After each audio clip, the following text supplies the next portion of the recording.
Gokuldham society में आज हवा सिर्फ पतंगों की नहीं, उम्मीदों की भी चल रही है।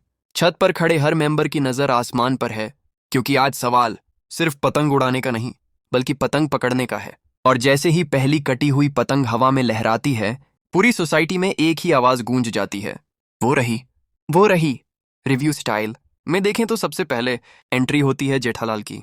जेठालाल का कॉन्फिडेंस हमेशा की तरह आसमान छू रहा है। उन्हें लगता है पतंग तो बस उन्हीं के हाथ आने वाली है। लेकिन समस्या ये है कि जेठालाल का फोकस पतंग से ज्यादा भिड़े पर होता है। जैसे ही पतंग नजदीक आती है, भिड़े के साथ उनकी नोक-झोंक शुरू हो जाती है और इसी चक्कर में पतंग की दिशा बदल जाती है।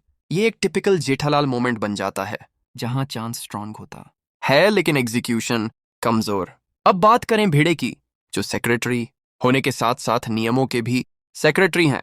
भिड़े पतंग पकड़ने से पहले सेफ्टी, डिसिप्लिन और सोसाइटी के नियम याद दिलाते रहते हैं। रिव्यू के हिसाब से भिड़े की नीयत सही होती है, लेकिन जब तक वो लाइन क्रॉस मत करो और बालकनी से बाहर मत झुको बोलते रहते हैं, तब तक पतंग किसी और के हाथ लग जाती है। किस्मत यहां उनका साथ नहीं देती। टप्पू सेना का सीन आते ही एनर्जी लेवल फुल हो जाता है। टप्पू, गोली, सोनू और पिंकू टीम वर्क के साथ पतंग के पीछे भागते हैं। रिव्यू एंगल से टप्पू सेना का फायदा यह है कि उनमें स्पीड भी है और कोऑर्डिनेशन भी। लेकिन दिक्कत यह है कि एक्साइटमेंट इतनी ज्यादा होती है कि लास्ट मोमेंट पर सब एक साथ जंप कर देते हैं और पतंग उनके बीच से निकल जाती है। मेहनत पूरे नंबर, रिजल्ट 0। अब आते हैं सौड़ी पर, जिनका स्टाइल ही अलग है। बल्ले बल्ले के मूड में सौड़ी पतंग को एक चैलेंज की तरह लेते हैं।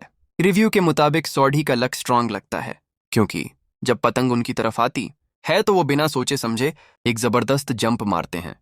लेकिन उनकी तेज एंट्री और भारी मूवमेंट की वजह से पतंग थोड़ी और ऊपर उठ जाती है और हाथ आते आते रह जाती है। हाथी भाई का एंगल थोड़ा इमोशनल है।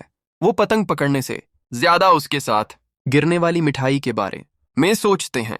रिव्यू में साफ दिखता है कि हाथी भाई का फोकस डिवाइडेड होता है, इसलिए पतंग उनके बिल्कुल पास से निकल जाती है और वो सिर्फ ए पतंग बोलकर रह जाते हैं।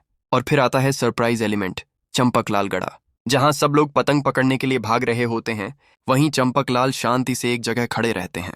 रिव्यू स्टाइल में ये मोमेंट सबसे स्ट्रांग लगता है, क्योंकि बिना भाग दौड़ और बिना शोर के पतंग सीधा उनके पास आकर गिरती है। ये सीन एक साइलेंट मैसेज देता है कि गोकुलधाम में असली खुशनसीब वही होता है जो सब्र रखता है। ओवरऑल रिव्यू में अगर पूरी गोकुलधाम सोसाइटी को देखा जाए तो पतंग पकड़ने का क्रेज सब में बराबर होता है, लेकिन जीत अक्सर उसी की होती है जिससे सबसे कम उम्मीद की जाती है। और इसी ट्विस्ट के साथ ये पतंग वाला सीन गोकुलधाम के एक और यादगार पल में बदल जाता है, जहां हंसी, मस्ती और थोड़ा सा लक सब एक साथ उड़ते हुए नजर आते हैं।